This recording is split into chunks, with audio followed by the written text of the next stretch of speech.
In this video, I will be taking you all on the first ever hierarchy and power breakdown of the SCP cosmology based on the known tiering system like I have done with Marvel and DC. To prove that the verse isn't just 1B or like hyperversal or like high hyperversal, just like universal or like multiversal, like some people say, but actually much higher in terms of power and cosmological dominance towards other franchises. I will also be debunking things like it being fan fiction quite very shortly and easily, and explaining the layers of creation like the alpha layer, Mount GOLGOTHA, and much more. I am also a firm believer that the verse gets to boundless plus in so many ways you can actually argue or prove, but I will be very simple in this video. How about we start off with the observable multiverse? So this works based off of quantum mechanics, wave functions, and Hilbert space. Right. So let's start with quantum mechanics. Currently, SCP-4559 is the only truly unpredictable or random phenomenon in the universe known to the Foundation. For example, quantum mechanics, weather, ocean currents, and the algorithm for standard random number generators can be meaningfully predicted, but SCP-4559 cannot be predicted in any meaningful way. SCP-4559 basically is a necessity for the universes in the Foundation, which makes use of quantum mechanics. Special containment procedures. SCP-1964's nature provides no feasible methods of containment. Foundation personnel assigned to containment are to suppress any theories that its nature may be anomalous outside of those proposed by Foundation researchers.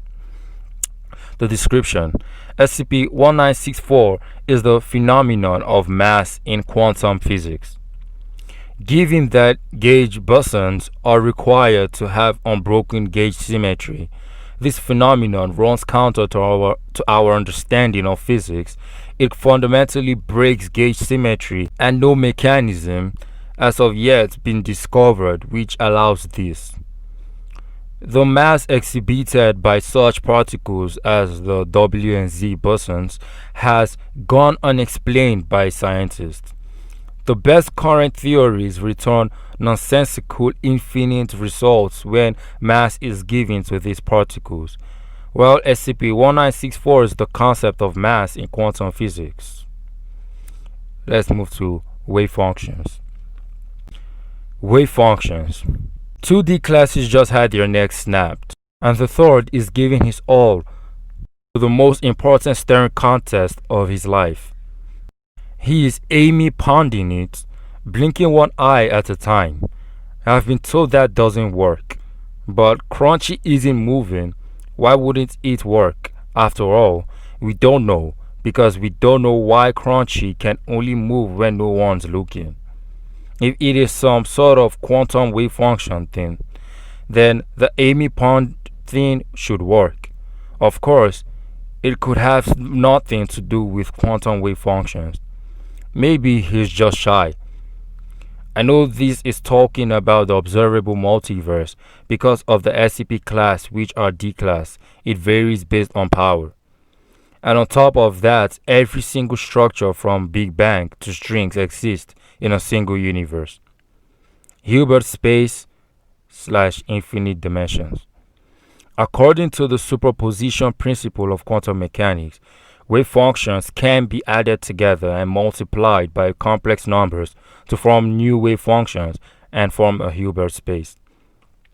For those who don't basically grasp till this point, the observable multiverse is made up of quantum mechanics and wave functions, which forms Hilbert spaces, because one wave function forms another because it is a complex number which is irrational and uncountably infinite. But when added with quantum mechanics, which deals with dimensionality, you get an infinite amount of dimensional constructs. Apart from just this, the multiverses in the observable multiverse goes as follows. Multiverses which scale to even beyond uncountably infinities and caps at replaceable uncountable infinite. Unfortunately, the world is not dynamic. Everything's already over. I've already read it. All of this is just going through the motions. This is just a tiny subset of the world at large. I'd call it the real world, but it's just as real as we are in here.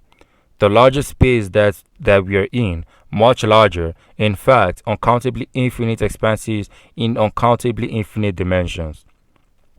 We feel that space, and yet here we are discretized, collapsed into words and nothing more. Even if we are something so much greater, see, sometimes the infinite can be reduced to something simpler. Look here, Aleph 0 and Aleph 1, and Aleph 2, and so on. Simple, yes, but they can each contain the world. You can glimpse it if you look hard enough. Just breathe in, breathe out, think about infinity, not just countably, but uncountably, and the dimensions of it goes up into uncountability too. If you think you have really understood it, you aren't thinking hard enough. Sure, zoom past the peace spots, 523, 3,333. They're all beautiful, but so horrendously finite. Fly past it all and keep going and going. Minds have died wishing for a fraction of what I can see. So breathe slowly and think about it. Really think about it. And the world seems like nothing. This is from a text which you can see on the screen, and it shows that the verse does, have high 1B construct beyond even countably infinite, which will be baseline boundless. Meaning that even the observable multiverse ranges from high 1B to 1A. And that's the lowest part of the verse. Let's move on. How about we move on to this next structure known as the omega layer? Not known per se, but I call it the omega layer because of the names of the planes above it. So basically, this layer consists of infinitely layered hierarchies of stories, in which for each narrative layer contains a meta-universe, which basically are universes, pocket realities, and timelines which are in a single multiverse, and there are an infinite amount of multiverses which falls within just one cosmic tree known as the tree of knowledge. Know that this is how the narrative works, but they are transcendent of each other. The way this multiverse works for each layer is pretty incredible to use for justification of how high this gets. Let's start with this first scan. Multiverses which works on transfinite induction, something that goes beyond simple infinity and caps at uncountably infinite. Yo, let's go. Like a string of beds, chained throughout reality, universe after universe, each exceeding the last in their vast wealthy of knowledge. We were only the second in a chain that went on forever. And when MUORG followed that chain, or MUORG, they found that it did more than continue indefinitely. One string of world reached its limit, somehow impossibly. One of those many before it had figured out how to allow the process to go on forever, terminating in a single, infinitely far away, limiting world. And then they would continue. That limiting world had spawned another more advanced still, and that one another. And they had created another limit, 2 infinite chains standing beginning to end. Then 3, 4, 5, continually. The mathematicians working for us at the time said they were following a pattern called transfinite recursion, a process by which a linear ordering could be extended beyond the simple infinity of 1, 2, 3. First an infinite chain of universes, then 2, then 3, then an infinite chain of infinite chains, then 2, then 3, then repeats each time there are as many of the last thing as there are numbers. Repeat again. In the end, each universe had a place in an order that was as deep as mathematically possible. As you have heard, this whole thing, this multiverse I just explained, is one out of an infinite amount earlier, which makes the narrative layers work like this. There are infinite narratives with infinite repeats, infinite for infinitum, infinite layers, but since they are cosmological replicants, there are infinite lesser narratives in those infinites. Repeats, when I say infinite, repeats infinite for infinitum. Lesser narratives, and those lesser narratives have infinite layers, and it's basically a never-ending cycle of repeating this. This is the lesser cosmology. This stuff is contained within each tree. As you also heard, this follows a transfinite order and a transfinite cardinal increasing set. Don't forget that this is how one multiverse works out of an infinite amount, which makes up one whole narrative layer. And there are transfinites like this going from outer plus to high outer plus. Now, how do I quantify outer plus and high outer plus? It isn't that hard at all. We already know that it gets to boundless. This is the quantification, that this is how it gets to boundless, but this is the quantification. But just go beyond this increasing order of outer planes and layers. Well, this verse is like Marvel that actually just breaks the Therian system in a pretty bad way.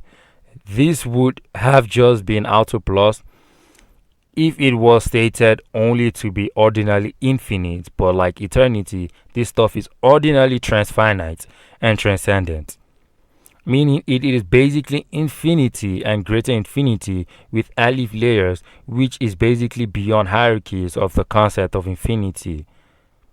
Now, Marvel helped a bit by giving us quantum and mystic realms, which I tried to break down, and the verse was still too big to fit the finite map, in which the main realms on that map contain infinite hierarchies of aleph planes. Now, as for here, we have what is called pataphysics, which Marvel does use, but I forgot to use that, which of course is connected to metaphysics, which we have proven the multiverses as a whole are metaphysical from having meta-universes. Then we have something connected to this pataphysical law, which is the collective unconscious. Pataphysics is basically also narrative physics, which are basically another way of saying a larger collection of metaphysical eidos. This is how these narratives play out.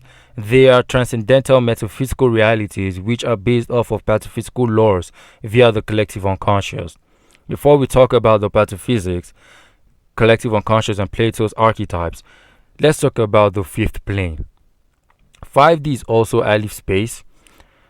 Now listen. Right, so what we have learned so far about SCP-5800 is that it is an ecological idea space for extremely volatile abstract concepts. These things have a hierarchy of sorts, which is dictated by the size of these beings. I use the term size loosely because these things are presented in sets of infinities, like how many integers or natural numbers are in mathematics. The sheer size of these beings are defined as uncountable infinities, despite logic telling us that there can be anything larger in scale than, well, infinity. Yeah, I know, but I know to the average layman that that can be possible, but it's very much true. These beings are represented by their aleph numbers which represent the cardinality of infinite sets. Professor Hutchinson stated that such beings exist in these numbers and have been known to for quite some time. So basically, if 5D aleph plus W or aleph plus N, logically 6D is above 5D, then 6D can be scaled even higher and so on. This alone proves that SCP works on a vast metaverse and that every omniverse is described by different mathematical structures. So if one layer is n plus 1 and each layer is increasing like that and so on, then alpha layer would probably be replacement in accessible infinity, which we'll get to what the alpha layer is. Ignoring 5D scaling above, let's use now real math and composite scaling. If 5D is already alif plus 1 from statements above, then 6D should be alif plus 2, 7D alif plus 3, and used to infinite D to be absolute infinite, which is just one layer to unknown. But let's hypothetically say there are infinite layers, so each layer is then absolute 1, absolute 2, absolute 3, and so on. Then alpha layer should be Cantor's ordinal. Note, in general, we are talking about SCP Foundation 5D structure, which is not temporal, geometrical, quantum based. They are spatial, with beings being representations of alif numbers. This is the fifth plane of existence, which is not geometrical. Note. So basically, from our understanding on this, which is still contentious, there would be a range. And when I say contentious, there's not even a full scope I've checked in the SCP about this. This is what I've found so far. And SCP new shit comes out every day, and you find new stuff, and which makes the verse more complex and gets larger and larger. There would be a range from 1 to an infinite amount of these outside the tree, which is synonymous from the first multiverse or narrative layer up to the transfinite layers. The verse is huge, man. Now, the collective. As the things take a perverse pleasure in referring to themselves as, say that they do not believe in God. They claim that gods are thieves, taking possession of dreams for their own purposes. Perhaps that is so. But if that's so, why did they take such great pains in depicting themselves as being so very similar to those hated deities? See the visions of themselves they project across the ways, proud wayfarers on the pathways of the trance, nest of ancient knowledge, safekeeping in their collective unconsciousness the deepest, most precious mental gems of the cosmos, gods in anything but name. They reject dreams of worship, all the while attempting to inspire the very same thing they reject by erecting this noble facade. Haunted guardians, tragic curators, what a farce. See beyond their visions, my friend. See beyond the history of the name. See the name. The Onerio or Oneroi are indeed creatures of the dreams. That is perhaps the only truth that can be extracted from their visions, but they do not preserve. They perverse. Look at their favorite vision, my friend. Look at their sacred forest. It is not coincidence that this Sylvan mirage is so dear to them. It inspires awe. Does it not? See their proud forms pouring their hidden precious cargo of sleeping memories into the pool. What could be more wholesome? See the deepless tragedy of their actions. Marvel at their selflessness. Admire them. Fall prostrate before them and repent, for you have neglected to remember as they have. Weep at their terrible beauty. I will link everything down below. And to understand this better, let's talk about Wanderer's Library and Saint Alagadda. Each branch of the Wanderer Library in each narrative layer is the Platonic concept of knowledge in the local megaverse. And this Platonic concept is actually beyond dimensionality, so which means a Platonic archetype. Right? Makes sense since the library is inside the tree of knowledge and other trees as well. The Wonder Library is the hub of all knowledge throughout every universe and dimension. Its endless halls carry every book that has or ever will be written. and several that won't. Scholars from worlds unknown stalk its ageless and trash beings for forbidden knowledge. It would take several lifetimes to read the contents of even one shelf in the library. The Wanderer's Library is a collaborative fiction exercise. It's a collection of stories that explore strange and fantastic corners of the world, hidden from ordinary eyes. Some of the stories take place in the distant past, taking the form of legend and fables. Others are from the modern day, hidden in the shadows just out of sight. The basic premise is that there are strange things that are not quite of our world. Some are dangerous, some are merely fascinating. They are all, in some respects, extraordinary. In some respects, my bad. A big game hunter searches for prey, in other words. A creature lives in alleyways and junkyards, collecting bits of trash to disguise itself. A red thing of many parts promises everything you have ever wanted. Stories here should try to evoke a sense of wonder, a sense that there is a larger world beyond the one we know. In the world of the library, these wanderers are hidden, but never truly far away. But never forget that this is a wilder world than our own, and it's never entirely safe either. Tread with care. So basically, the library works on Platonic archetypes as transcendental pataphysical reality that exists on each narrative layer or omniverse. Next up is Saint Alagadda. Alagadda is the other universe led to by SCP-2264. It seems just like another Eldritch location, but notice how it has doors to all sorts of universes, a translation mechanism to allow different visitors to speak to each other, and a huge library of information contributed by all these visitors. It is a realm that acts as a nexus for the lower multiverse and on each narrative layer to intersect. I will drop the scans here as usual for the Alagadda, and let's move on. So let's talk about the next plane, which is the beta layer. Now, not to waste time here at all, the beta layer is where all these narrative stacks, which keeps growing higher and higher, which of course is the quantification for such before getting to boundless.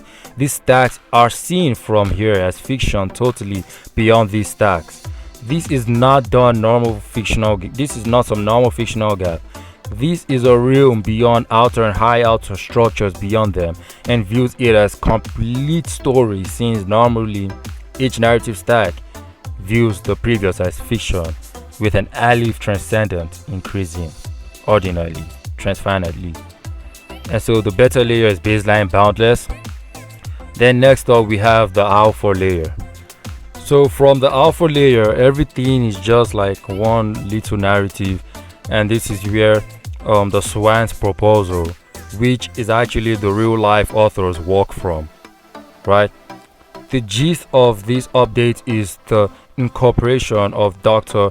Hoover's hypercanon theory, which holds that our reality is not a single narrative bulk below the alpha layer, but an n-dimensional set of narrative planes connecting at defined conceptual points, which does include the beta layer, and the beta layer totally shits on the rest. The Overvoid outright admits that he is the one given the duty of maintaining the boundary between the fictional and the real. The horror writers are the inverse authors, avatars writing newer and newer realities into existence. I mean, that's pretty much basic, since the Overvoid is the pages on which the narratives are written on. Oh, and it's conscious as well. We have further statements from SCP-3812, which says, "I have seen an infinite shore, one that stretches out before us beyond what the mind can comprehend. Each grain of sand on that beach, each droplet of water and molecule of air is a story to be told. Each is a song to be sung. Each of them is full of life, of laughter, of misery, of hate. They are all the same, even as they are all different. Basically, the beta layer the beta layer sees everything else as true fiction, but the beta layer is just another fictional stuff again to the alpha layer. In fact, the overvoid contains the beta layer, which is within the alpha layer. And above the alpha layer, there are actually infinite realities. So it is unlikely that we will ever know anything about the being or beings that supersede us. And this is from the scans of if they even exist. Not in any tangible way, let alone any being that would supersede them. It may very well be that we are just one of an infinite number of realities stacked on top of each other in every direction, influencing those below us and being influenced by those above us. This echelon upon which sits ourselves and everything that ever was or will be would likely be the most fundamental aspect of the organization of creation, the very foundation of all things. And this is referring that above the alpha layer, you actually have an infinite level of reality, and then beyond that, you have Mount GOLGOTHA. So the worm is currently the biggest threat, and all foundation branches in every multiverse and narrative layers are collaborating to stop it, as we see here, led by the original foundation. The Altis engines and Zine engines were created to generate entire multiverses to feed and distract the worm. The main threat is the worm. 3812 appears as a mere footnote in comparison. The worm is the first son of Qlipoth, aka Mother Void. The worm is less than a stone for the people who are actually using it. Qlipoth and Sephiroth created everything. The war of Sephiroth and Qlipoth was the first war of creation. The worm killed many of Sephiroth's troops. The worm is actually not a son of Mother Void at all, just an aspect of the true evil, Saint Alagadda, who is in Mount GOLGOTHA as of the moment. 3812 recreated alagadda because during his ascension they tried to stop him. Now, knowing how high the verse gets, note that what I just said is actually just the English branch or wiki. You have English, Japanese, German, Chinese, French, and Russian. There could be much more, but all these themselves are this big, and if not bigger, especially the Japanese and German. But we won't be touching that today. As we scale more of the verse, then it will show up in other contents from this channel. Now, the religious aspect of the verse is quite entertaining. Yeah, let's go through some of it. Turns out the Almighty is just an avatar of another being, who is an avatar of another being, repeating avatar of another being for infinitum within the layers. SCP-343 is God from Christianity. Now, while the Foundation doesn't believe he is the real God, there are some things that point to him being God from Christianity, like how he loves humans, and in a few stories he mentions both Adam and Eve and Eden. And here are all the scans you need. I'll link everything below. So now that I have established Christianity's consistency in the SCP verse reached from the scans, allow me to elaborate on Christianity's power. Turns out the Almighty is just an avatar. The true form of 343, oh yeah, and every belief and religion within SCP. Note that in my 343 video, this will be brought up severally alongside many more things. God is the peak of transcendence. He is as high as you can possibly imagine. Right, that's basically simplifying it. But that isn't the end of it, as that really only applies to the avatars of God, because we are only able to perceive his avatars that he makes in order for us to see him. We can only apply that scale of power to his avatars, which his true form sees an infinitesimal to a degree I can't even describe. And you can see scans, there will be scans for everything probably on the screen or links, but just check everything.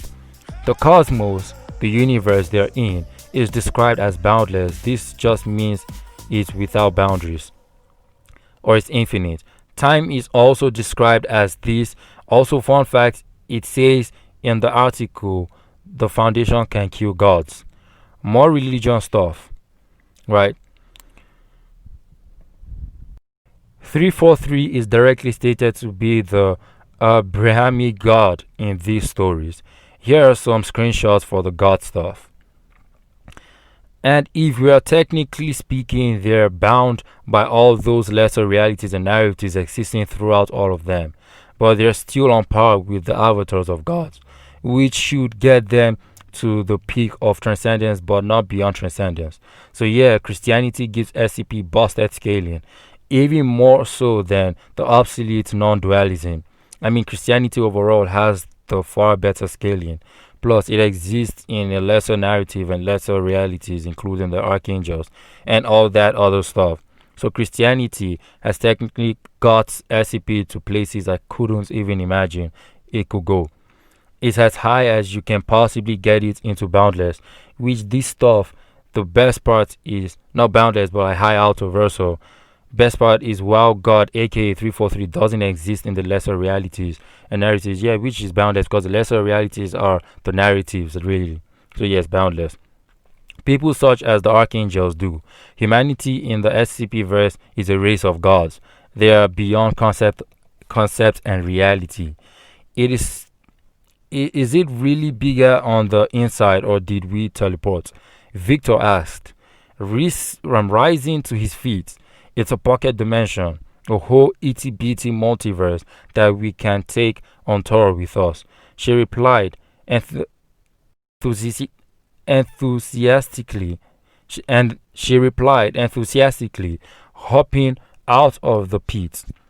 Is it always like this? No, that's the awesome part. In here, the fun lovers are gods with complete control over time, space, matter, and even the laws of physics.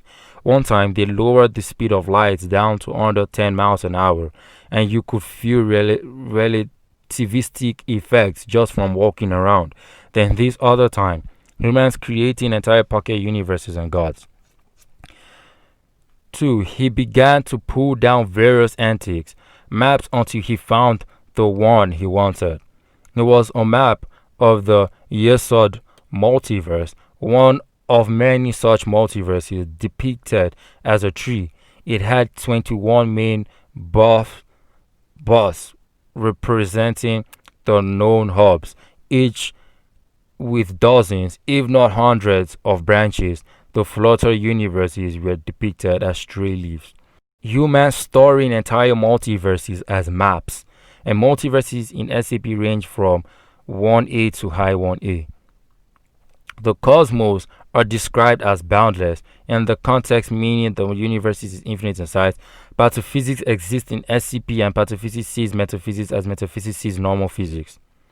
Essentially, this is going over 343 and the Abrahamic religion. Now to Buddhism. Also, there are other beliefs, though I won't bring them in.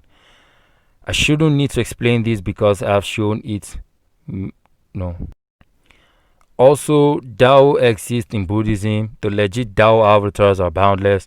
His true form sees these avatars as infinitesimal specks. Enlightenment in Buddhism is beyond philosophy alone. This what makes SCP blast even higher than what it is. Going over this, answered by a Buddhism scalar, though you could probably discredit it. Enlightenment in Buddhism is beyond philosophy alone, so that should be very high into scaling. So basically, these are just two religious aspects which exist in the layers and above. There are other religions and myths. Now the fanfic debunk. I don't know why people say SCP is fanfic, which it has mangas, art books, encyclopedia, and a game. Nowhere does any of these fall under fanfic. People create things for it, but you actually get approved. If not, then it isn't canon. These are the scans for them. I believe I don't have to say too much on this. Well, this is the SCP cosmology and end of the cosmology videos for this year. From next year, we get back from next week. We get back to scaling and matchups, but I will be introducing what ifs this year, which should be fun. Also, check out the Marvel and DC cosmology videos. Most important of all, shout out to the Hanged King, the Homie Sage, Tier System for the incredible help gotten on this. This is my SCP team, and they are one of the best I have seen. Literally. So, subscribe, like, and share if you enjoyed what you just saw.